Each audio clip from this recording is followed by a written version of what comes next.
Me llamo Mónica y tengo 27 años. Hace 3 días, mi papá murió de un infarto, ahí mismo en su oficina. Así, de la nada. En un momento estaba vivo, trabajando en un contrato para una obra, y al siguiente ya no estaba. El paramédico dijo que fue rápido. Supongo que eso debería hacerme sentir mejor, pero no es así. Yo organicé todo. La funeraria, las flores, la misa, el lote en el panteón.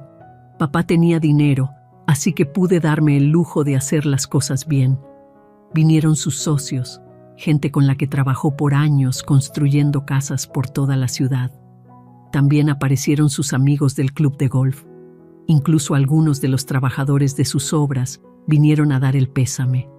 Todos me decían lo bueno que era, cómo los ayudó en tiempos difíciles, cómo les dio trabajo estable. La misa fue bonita.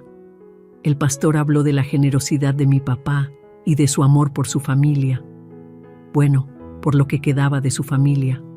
O sea, solo yo.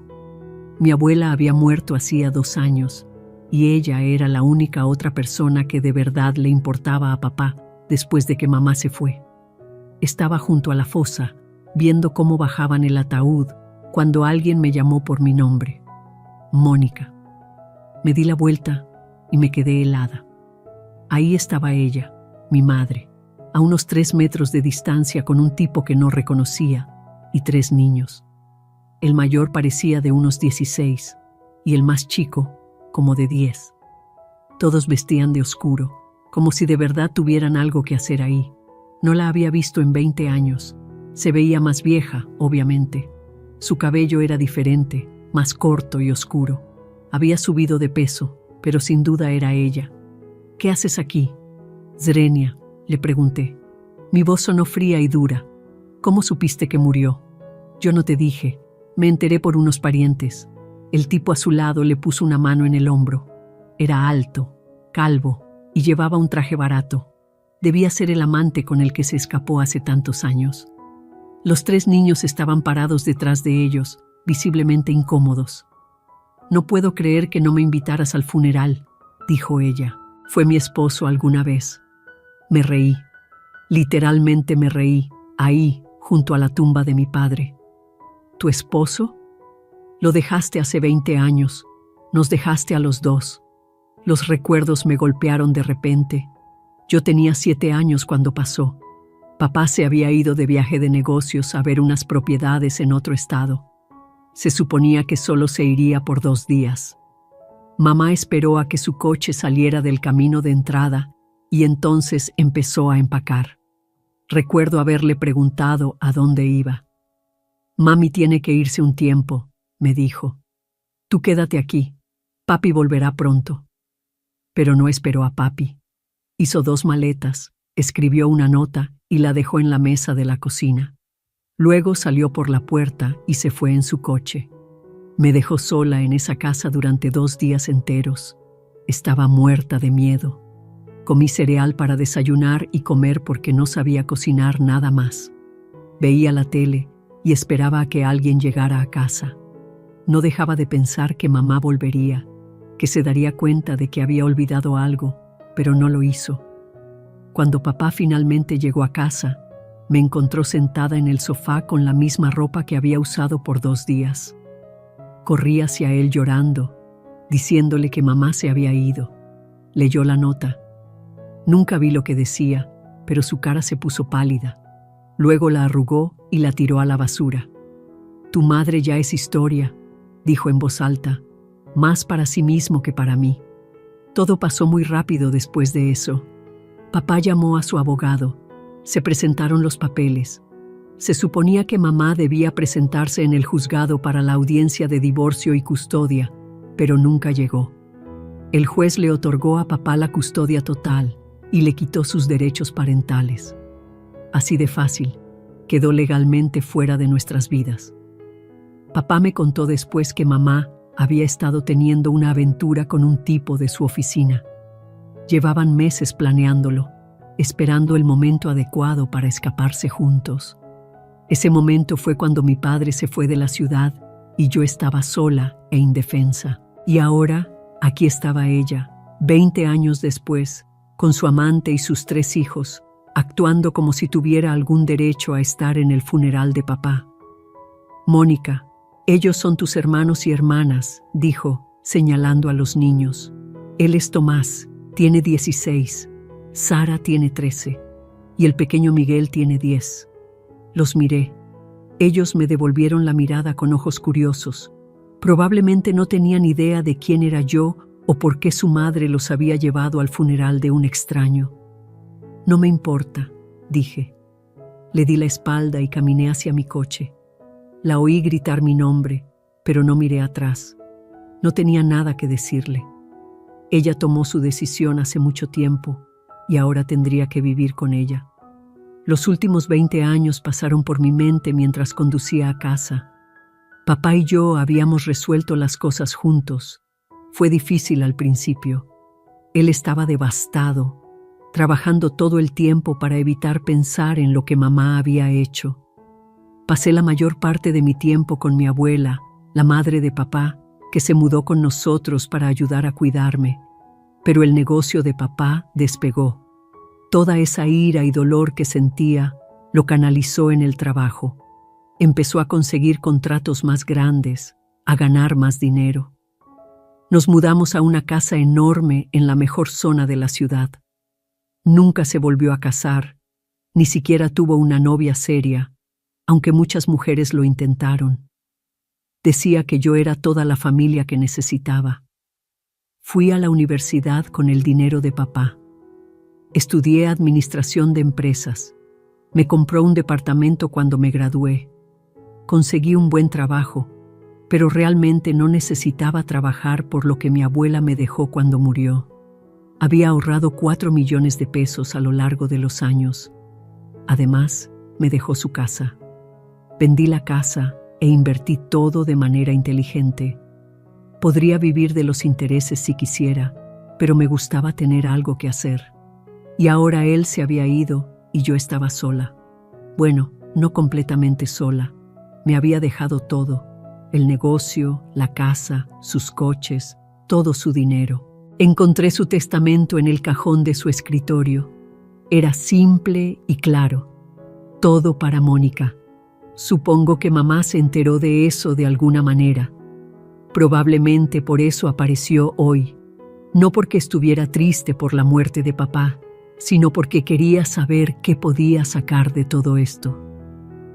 Pasaron unos días después del funeral e intenté volver a una especie de rutina normal. Normal es un término relativo cuando todo tu mundo se acaba de poner de cabeza. Tenía que encargarme de la empresa de papá, decidir qué hacer con todos sus bienes, manejar los asuntos legales que conlleva la muerte de alguien. Decidí no vender la constructora. Papá la había levantado de la nada y sentía que no estaba bien simplemente deshacerme de ella. Además, estaba generando buen dinero. Jaime, el segundo al mando de papá, llevaba 15 años en la empresa. Conocía el negocio por dentro y por fuera, y papá confiaba en él plenamente. Así que lo nombré director general y yo me quedé como dueña. Parecía lo correcto. Estaba en mi departamento revisando unos papeles de papá cuando sonó el timbre. Era martes por la tarde, como a las 3. No esperaba a nadie, así que miré por la mirilla antes de abrir.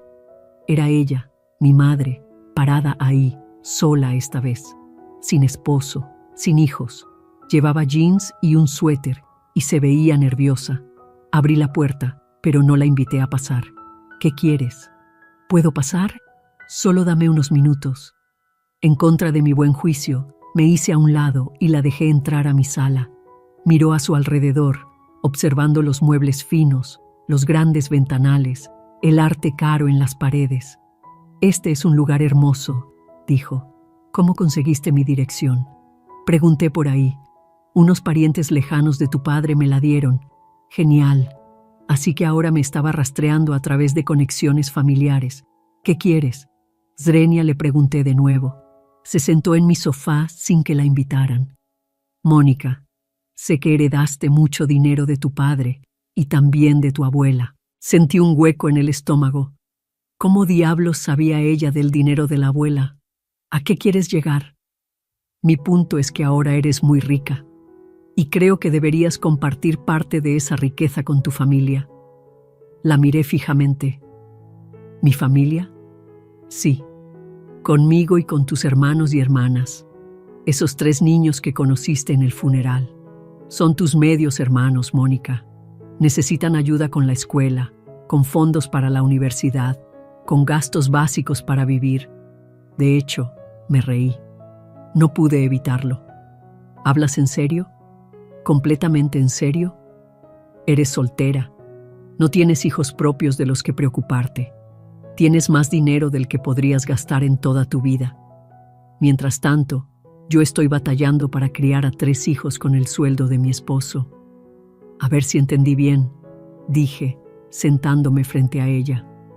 Me abandonaste cuando tenía 7 años. Me dejaste sola en una casa vacía durante 2 días.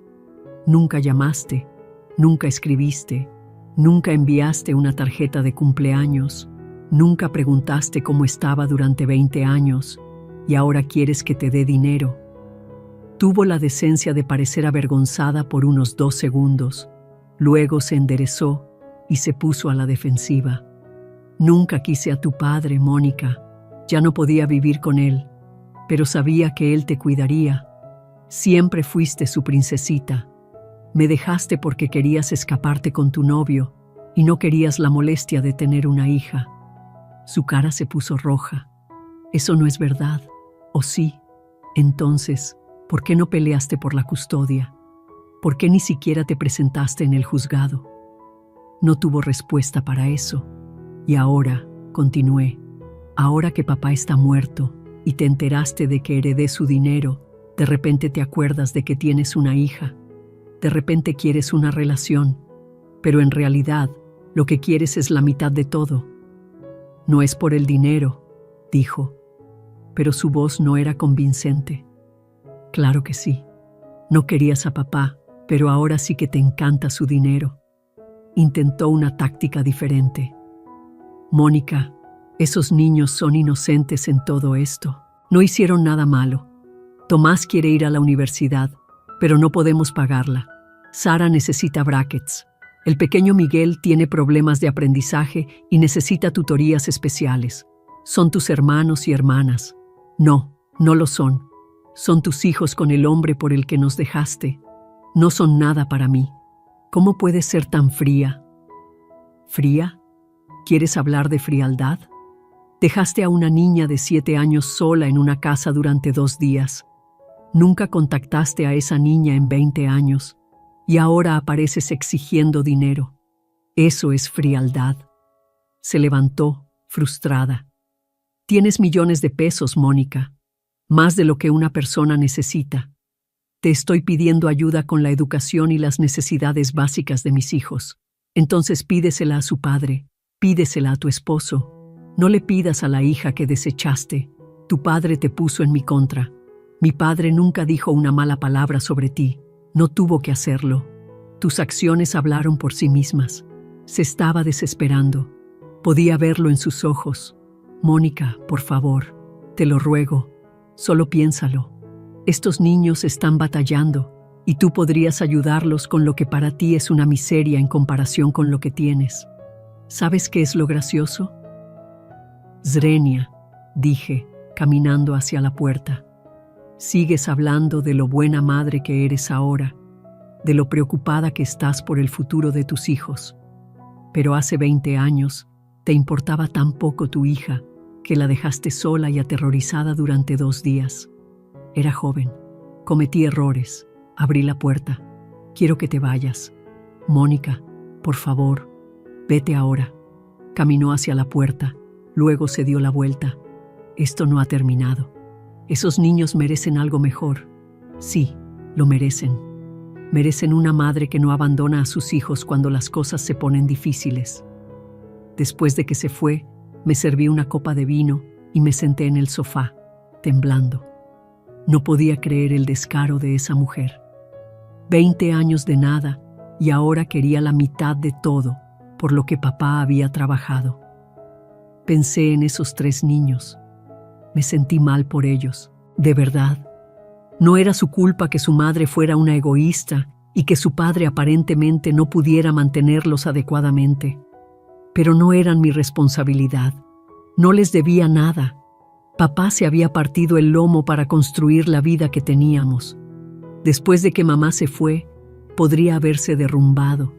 En cambio, canalizó su dolor para construir algo mejor para nosotros. Se ganó cada peso que me dejó. No iba a dejar que ella me hiciera sentir culpable para dárselo. 2 semanas después, recibí una carta de un despacho de abogados del que nunca había oído hablar. Me temblaban las manos al abrirla. Era una demanda. Mi madre me estaba demandando por la mitad del patrimonio de papá. Llamé a mi abogado inmediatamente después de recibir esa demanda. Se llama David Martínez y había manejado el testamento de papá y algunos contratos de la empresa a lo largo de los años. Papá confiaba en él, así que yo también. «Mónica, lamento escuchar esto», dijo David cuando le mostré los papeles. «Pero no te preocupes demasiado. Tu madre no tiene ninguna base legal para reclamar parte del patrimonio de tu padre. ¿Pero de verdad está intentando demandarme?» «Sí, pero eso no significa que vaya a ganar. Cualquiera puede presentar una demanda. Ganar es otra historia. Vamos a pelear esto». La demanda afirmaba que mamá merecía la mitad del patrimonio de papá porque había estado casada con él y había ayudado a criarme durante 7 años. Sus abogados argumentaban que ella contribuyó a la familia y merecía una compensación. Era una tontería, pero aún así teníamos que pasar por todo el proceso legal. El juicio comenzó 3 meses después. Estaba nerviosísima al entrar en el juzgado. Mamá estaba sentada en la otra mesa con su abogado, un tipo flaco con un traje caro que parecía creerse la gran cosa. Tuvo el descaro de traer a su esposo y a los 3 hijos. Se sentaron en la primera fila como si fueran las víctimas. Los niños no dejaban de mirarme con esos ojos tristes, como si yo fuera la villana que les impedía recibir su legítima herencia. El abogado de mamá habló primero. «Su señoría, mi clienta estuvo casada con el difunto durante 8 años. Durante ese tiempo, ayudó a criar a su hija y contribuyó al hogar. Merece su parte justa de los bienes conyugales». Luego, empezó a decir que mamá había intentado mantener una relación conmigo después del divorcio, pero que papá lo había impedido. Ahí fue cuando casi pierdo la calma. Tiene 3 hijos que necesitan apoyo financiero para su educación y necesidades básicas, continuó el abogado. Mientras tanto, la demandada ha heredado millones de pesos que posiblemente no podría gastar en toda su vida. Cuando fue el turno de David, expuso los hechos reales. Tenía copias de los papeles del divorcio, los documentos de la custodia, todo. Su señoría, la demandante, abandonó a su hija de 7 años, dejándola sola en una casa durante 2 días mientras su padre estaba de viaje de negocios. Se fugó con su amante y nunca más contactó a su hija. No luchó por la custodia, no pagó pensión alimenticia y no hizo ningún esfuerzo por ser parte de la vida de esta niña durante 20 años. David sacó registros bancarios, registros telefónicos, todo lo que probaba que mamá nunca había intentado contactarme. La demandante solo apareció en la vida de la demandada después de enterarse de la herencia. Esto no se trata de relaciones familiares o de justicia. Esto se trata de dinero, puro y duro. Luego el juez empezó a hacer preguntas. Ahí es cuando las cosas se pusieron interesantes. «Señora Pérez», le dijo el juez a mi madre, «¿por qué no contactó a su hija cuando cumplió 18 años y ya no estaba bajo el control de su padre?» Mamá se removió en su asiento. Pensé que era mejor dejarla tener una vida estable con su padre, pero ahora está aquí, afirmando que quería una relación con ella. Sí, Su señoría. Siempre quise ser parte de su vida. Entonces, ¿por qué esperó hasta después de que su padre muriera y ella heredara su patrimonio? El abogado de mamá se levantó de un salto. Objeción, su señoría. El momento en que mi clienta se acercó no anula sus derechos legales. Permito la pregunta, dijo el juez. Mamá parecía desconcertada. Me enteré de la muerte a través de parientes y pensé que era hora de reconectar. El juez no se lo tragó.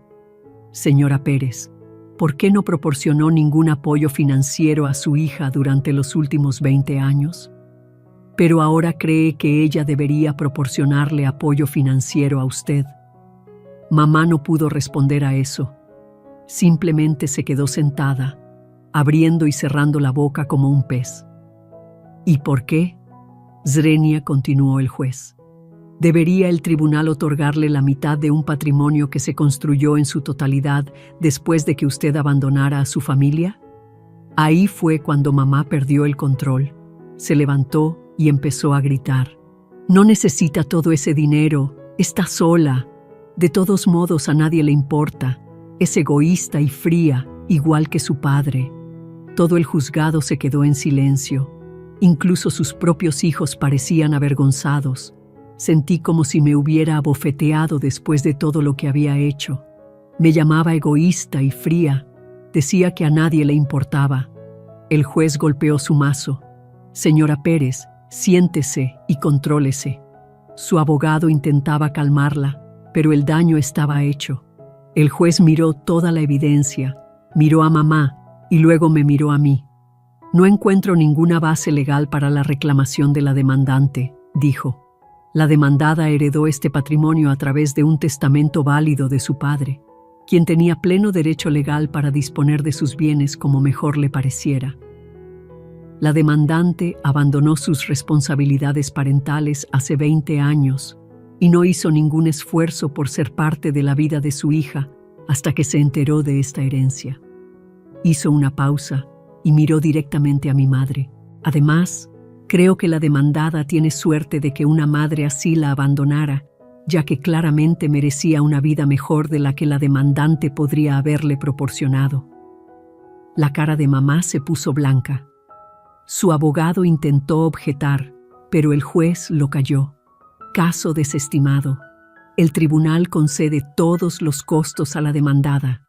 Mientras salíamos del juzgado, mamá empujó a su abogado y se me puso justo en la cara. Esto no ha terminado, siseó. Te arrepentirás de esto. Señora, necesita alejarse de mi clienta, dijo David con firmeza. Su esposo finalmente se acercó y la apartó, pero ella siguió mirándome con puro odio en los ojos. Pensé que ese sería el final. Estaba equivocada. Una semana después, de alguna manera consiguió mi número de teléfono y empezó a llamarme. Luego, empezó a enviarme mensajes de texto. Los mensajes eran una locura, diciendo que yo era malvada, que había robado el futuro de sus hijos, que Dios me castigaría. Bloqueé su número, pero consiguió teléfonos nuevos y siguió llamando desde números diferentes. Luego, un día, apareció en mi oficina. La constructora de papá tenía un bonito edificio en el centro y ella entró directamente al vestíbulo con los 3 hijos. «¡Quiero ver a Mónica!», Zrenia le gritó a la recepcionista. «Es mi hija y ha abandonado a su familia». La pobre recepcionista no sabía qué hacer. Oí el alboroto y salí a ver qué pasaba. «Tienes que irte», le dije a mamá. «Estos niños tienen hambre. Zrenia, tú tienes millones y ellos no tienen que comer por tu egoísmo». Los niños parecían mortificados.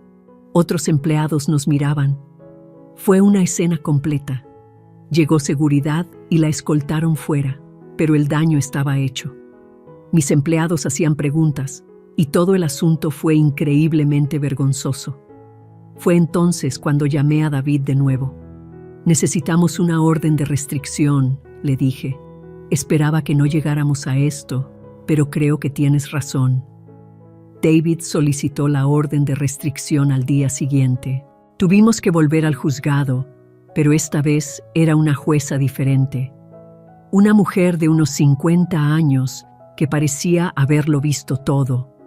Su señoría, dijo David, mi clienta está siendo acosada y hostigada por su madre biológica, quien ha hecho amenazas y ha interrumpido su lugar de trabajo. Presentó todas las pruebas, los mensajes de texto delirantes, los registros telefónicos que mostraban docenas de llamadas desde números diferentes, las declaraciones de testigos del personal de mi oficina sobre la escena que mamá había causado. El abogado de mamá intentó argumentar que ella solo quería una relación con su hija, pero la jueza no se lo creyó. Señora Pérez, usted perdió su demanda contra su hija. Ese debería haber sido el final del asunto. En lugar de eso, ha elegido acosarla e intimidarla. ¡Es mi hija!, Zrenia gritó mamá. Tengo derecho a hablar con ella. Usted renunció a ese derecho hace 20 años cuando la abandonó, dijo la jueza con frialdad. Y ciertamente no tiene derecho a acosarla y amenazarla. La jueza concedió la orden de restricción. Mamá tenía que mantenerse al menos a 500 metros de distancia de mí, de mi casa y de mi oficina. No podía llamarme, enviarme mensajes de texto, ni contactarme a través de terceros. Si viola esta orden, señora Pérez, será arrestada y acusada de desacato al tribunal. ¿Entendido? Mamá solo me lanzó una mirada fulminante desde el otro lado del juzgado. Su esposo parecía avergonzado y los niños, confundidos y molestos. Casi sentí lástima por ellos. Casi. Eso fue hace 6 meses. No he sabido nada de mamá desde entonces. No sé si sigue viviendo en el mismo lugar, si a los niños les va bien. Sinceramente no quiero saberlo. La gente a veces me pregunta si me siento mal por no ayudar a esos niños. Son inocentes, dicen. No eligieron tener una madre así. Y tienen razón. Esos niños no hicieron nada malo, pero yo tampoco. No pedí ser abandonada a los 7 años. No pedí que mi madre desapareciera de mi vida durante 20 años y luego apareciera exigiendo dinero. Papá se partió el lomo para construir la vida que teníamos. Podría haberse derrumbado después de que mamá se fue, pero en cambio canalizó todo ese dolor para hacer algo mejor. Cada peso que me dejó se lo ganó con su propio sudor y sacrificio. No voy a regalarle eso a una mujer que me tiró como si fuera basura. A veces me pregunto qué habría pasado si mamá se me hubiera acercado de otra manera. Si hubiera venido al funeral de papá y me hubiera dicho que lo sentía. Si me hubiera pedido tomar un café y hablar del pasado. Si hubiera reconocido lo que me hizo y hubiera intentado enmendarlo. Pero no hizo nada de eso. Vio signos de pesos y decidió que le debía algo. Se sintió con derecho al dinero de papá, aunque lo había odiado lo suficiente como para abandonar a su hija. Pienso en esos niños a veces, Tomás, Sara y Miguel. Espero que estén bien. Espero que reciban la educación que necesitan y que crezcan para ser mejores personas que su madre. Pero esa no es mi responsabilidad. Mi responsabilidad es honrar la memoria de papá y vivir la vida que él quería que tuviera. Me dejó todo porque me amaba y confiaba en que yo haría lo correcto con ello. He mantenido la constructora en funcionamiento. Jaime está haciendo un gran trabajo como director general e incluso nos estamos expandiendo a nuevos mercados. He hecho inversiones inteligentes con el resto del dinero. Viajo cuando quiero, ayudo a causas que me importan y vivo cómodamente sin ser ostentosa. Estoy saliendo con alguien ahora. Se llama Marcos y es maestro. No sabe de todo el dinero y me gusta que sea así. Le gusto por quien soy, no por lo que heredé. A papá le habría gustado Marcos. Es honesto y amable, el tipo de hombre que construye cosas en lugar de derribarlas. Pienso en papá todos los días. Visito su tumba una vez al mes y le cuento lo que está pasando con el negocio, sobre Marcos, sobre mi vida. Sé que no puede oírme, pero me hace sentir conectada a él. La casa a veces se siente vacía, es enorme y fue pensada para una familia. Quizás algún día Marcos y yo la llenemos con nuestros propios hijos. A papá le habría encantado eso. En cuanto a mamá, ya no pienso mucho en ella. Es una extraña para mí. Compartimos ADN, pero eso es todo. La verdadera familia está hecha de algo más que genética. La verdadera familia aparece cuando la necesitas. La verdadera familia no te abandona para luego exigir un pago 20 años después. Papá era mi verdadera familia. Mi abuela era mi verdadera familia. Quizás algún día Marcos también lo sea. La orden de restricción sigue vigente. Guardo los papeles en el cajón de mi escritorio por si acaso, pero no creo que la necesite. Creo que mamá finalmente entendió el mensaje de que no soy su plan de jubilación. Ya no estoy enojada. Lo estuve por un tiempo, pero el enojo es agotador. Ahora simplemente no siento nada cuando pienso en ella. Es irrelevante en mi vida. Tengo el negocio de papá que dirigir, una relación que nutrir y un futuro que construir. Eso es lo que importa ahora. A veces la gente dice que debería perdonarla, que guardar rencor es malo para mi salud. Pero no estoy guardando rencor. Simplemente me estoy protegiendo de alguien que demostró que no se puede confiar en ella. Hay una diferencia entre el perdón y ser estúpida. La perdoné hace mucho tiempo por mi propia paz mental. Pero el perdón no significa que tenga que dejarla volver a mi vida o darle el dinero de mi padre. Fin de la historia.